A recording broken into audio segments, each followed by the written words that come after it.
Do you ever look at Everest and wonder, what if? Not to climb it.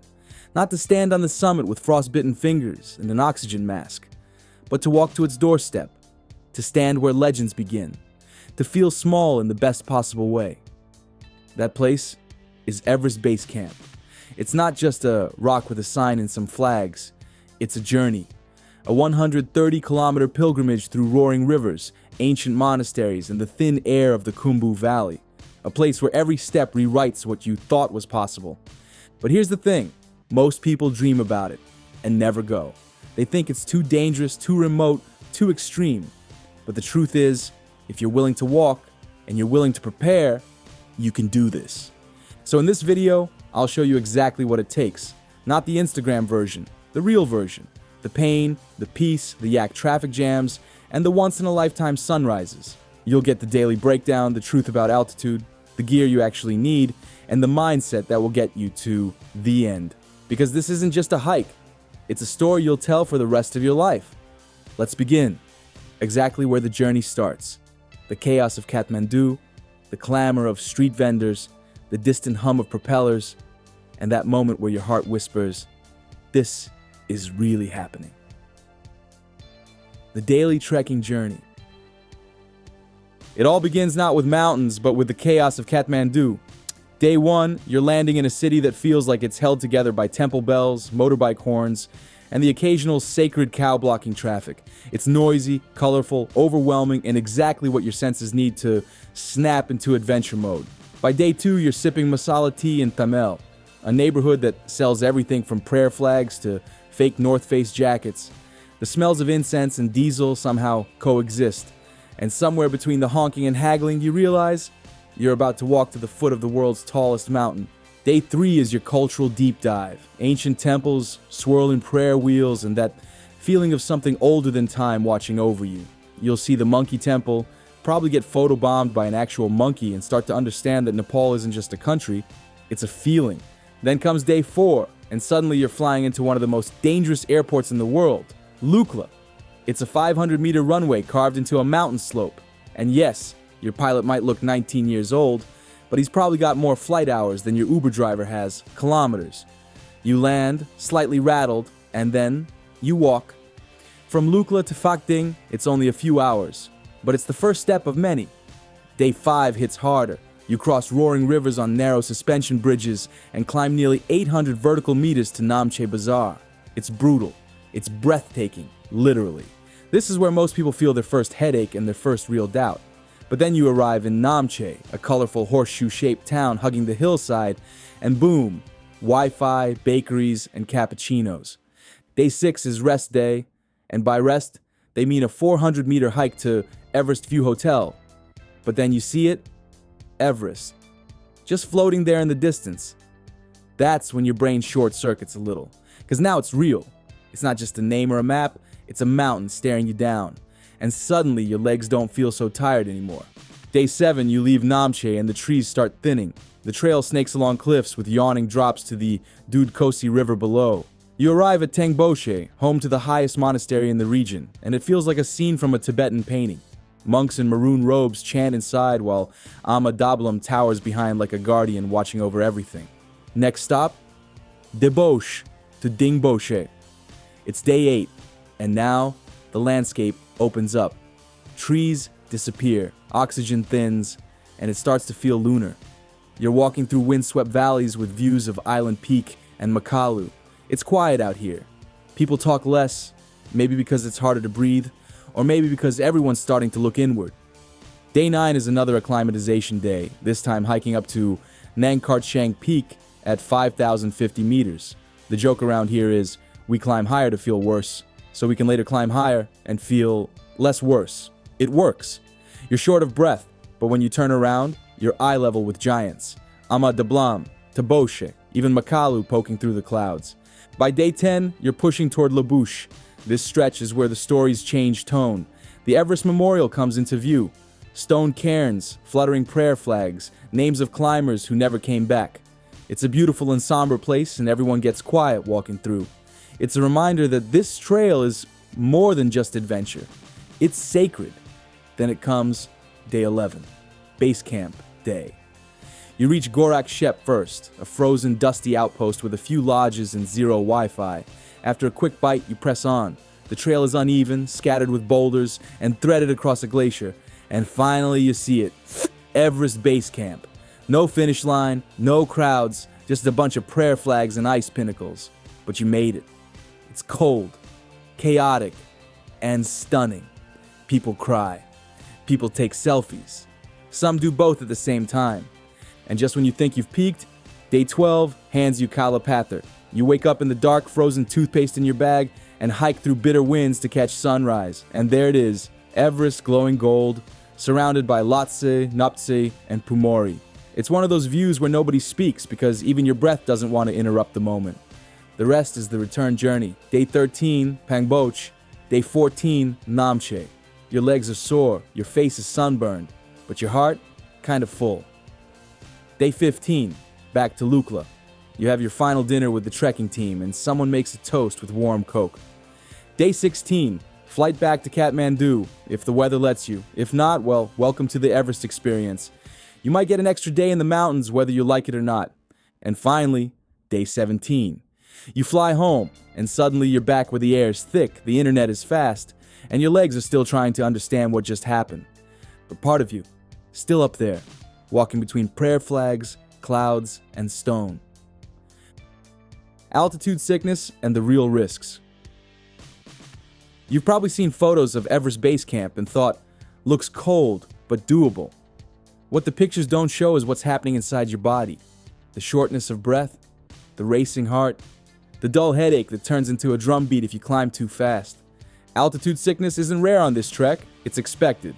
You start at 2,860 meters in Lukla and climb all the way to over 5,500 meters. That's like going from sea level to breathing through a straw, while hiking uphill for 6 hours a day. Some people feel it on day 2, others not until base camp.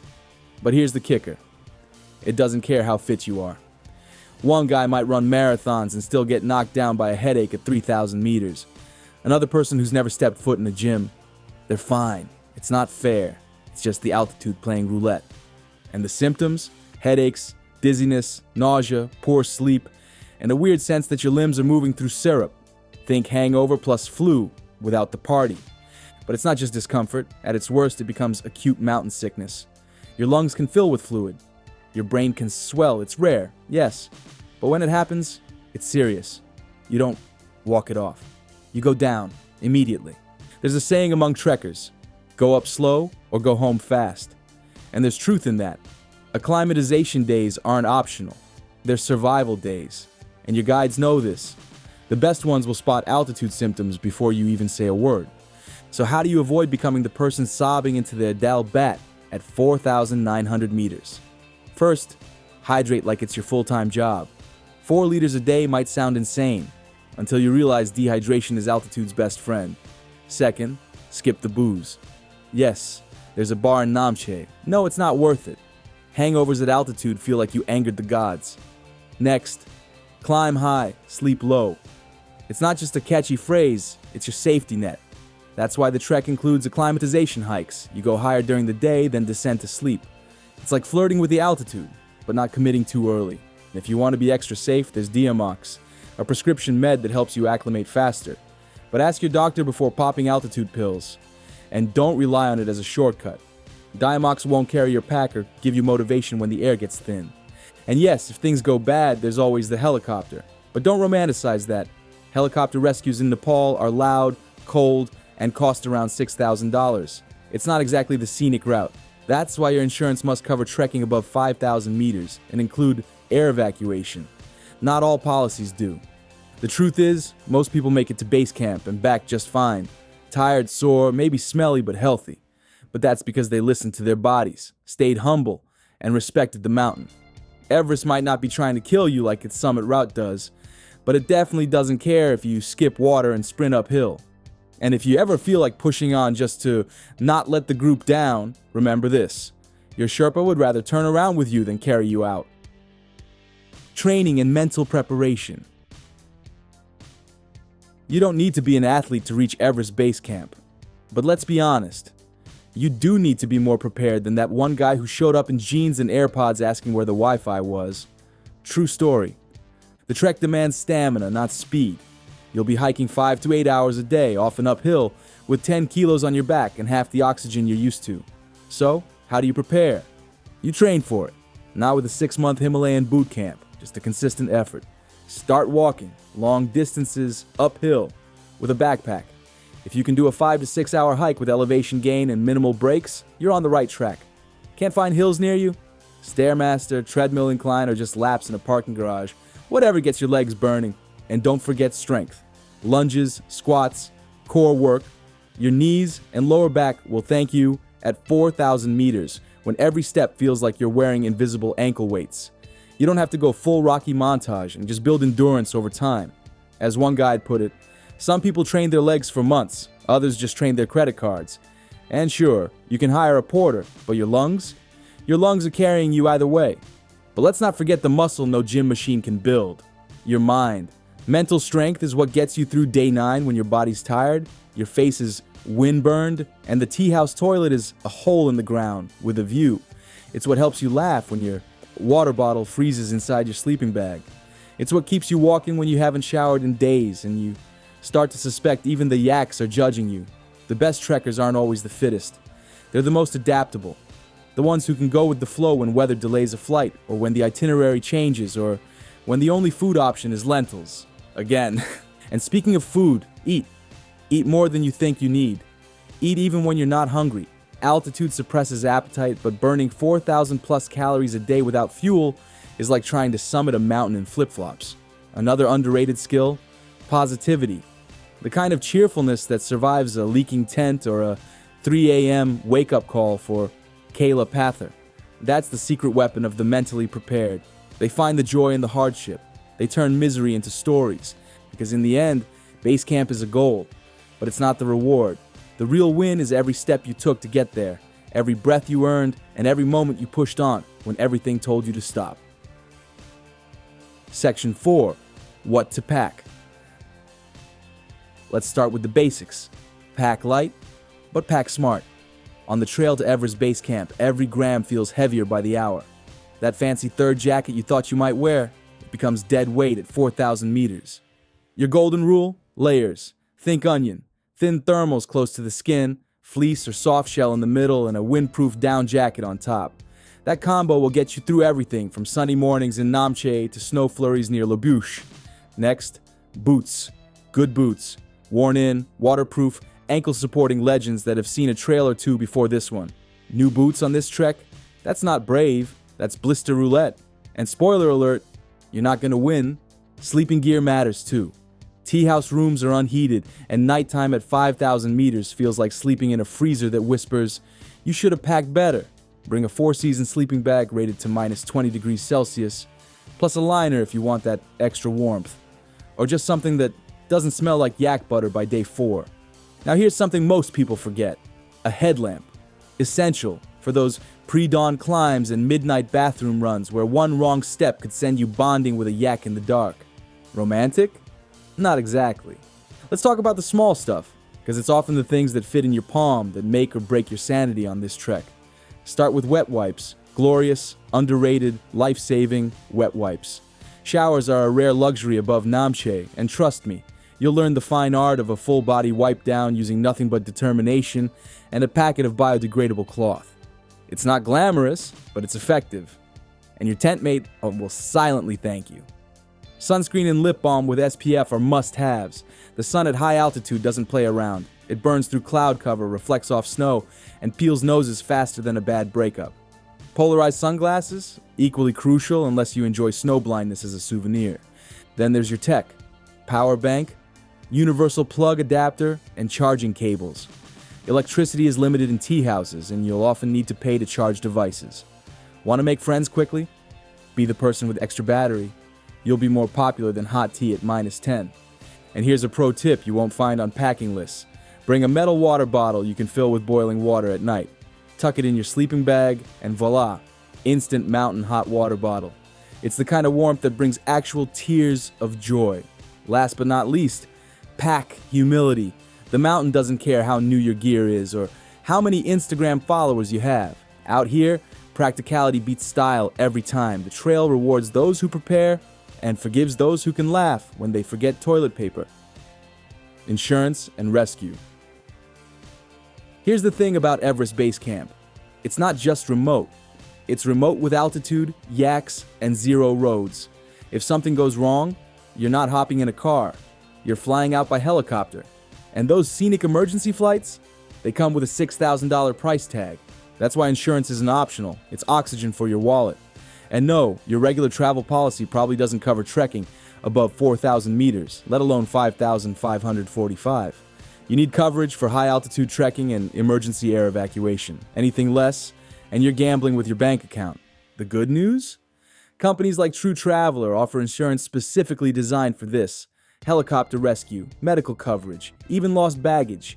You might not care now, but when you're vomiting in Gorak Shep or twisting an ankle near Dingboshe, that policy becomes your best friend in the world. And once you land in Nepal, don't just stash your insurance in the bottom of your pack. Give a copy to your guide and point out the emergency number. That way, if something happens and you're too out of it to speak, they can act fast, and the Himalayan Rescue Association won't hesitate because payment is guaranteed. Now let's talk about the unspoken side of this, the scammy guides, the rushed itineraries, the too good to be true prices. Unfortunately, some budget operators cut corners to boost profit, and you pay the price. Sometimes, literally.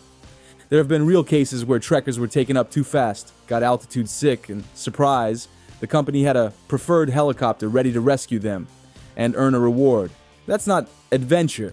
That's manipulation at 5,000 meters. So how do you protect yourself? Book with a reputable company. Ask questions. Does the itinerary include rest days? Do the guides carry oxygen? Do they have communication devices? A good guide will delay or descend if you feel unwell. A bad one will tell you to drink garlic soup and tough it out. And yes, travel insurance is a pain to read. But read it anyway. Understand your deductible. Know your altitude limit. Find out what's required for claims. Because if you're ever staring down the whirling blades of a rescue chopper with a splitting headache and fingers you can't feel, you'll want to be sure that policy works. There's a saying in the trekking world. If you can't afford insurance, you can't afford the mountain. Harsh? Maybe. True? Absolutely. Because out here, peace of mind weighs nothing, but it's worth more than anything you packed. Final tips. By the time you finish the Everest Base Camp trek, your legs will be sore, your camera full, and your definition of luxury will have shifted to anything involving a toilet seat and hot water. But beyond the altitude and gear lists, there's something deeper happening on this trail. Something harder to describe, but impossible to forget. 1 minute you're laughing with strangers over garlic soup. The next, you're alone with your thoughts under a sky full of stars, breathing thinner air and thinking clearer than you have in years. This place has a way of stripping everything back. Your routines, your expectations, even your excuses. The Himalayas aren't just a backdrop, they're a mirror. They show you what you're made of, not through epic drama, but through small, quiet moments. Tying your boots in the cold, offering your last Snickers bar to someone struggling, or smiling through exhaustion because you're here, you made it. And when you finally stand beneath Everest, staring up at a mountain so tall it doesn't even fit in your field of view, you realize it's not just about reaching base camp. It's about how far you've come, and how you'll never see flat ground the same way again. Before you leave the Khumbu, take one last look at the prayer flags flapping wildly in the wind. Each color represents an element: sky, air, fire, water, and earth. And each one carries a prayer. Not for fame or fortune, but for balance, for harmony. You don't need to be spiritual to feel something up there. It might hit you at Kala Patthar when the sunrise spills gold over Everest. Or in Dingboshe, watching a line of yaks wind silently through a frozen valley. Or maybe it's just the sound of your own breath, steady and strong, in a place where breath is hard to come by. The mountain doesn't care who you are. It doesn't care how much your jacket costs or what your job title is. It treats everyone the same. And somehow, that's comforting. Out here, you're just a human with a heartbeat and a path beneath your feet. So pack your curiosity, your patience, and your humility. Bring extra snacks, tip your porters, and when in doubt, smile and say, Namaste. It means, I see the divine in you. And after 17 days in the Himalayas, you might just start to see it in yourself too. It is not the mountain we conquer, but ourselves. Sir Edmund Hillary.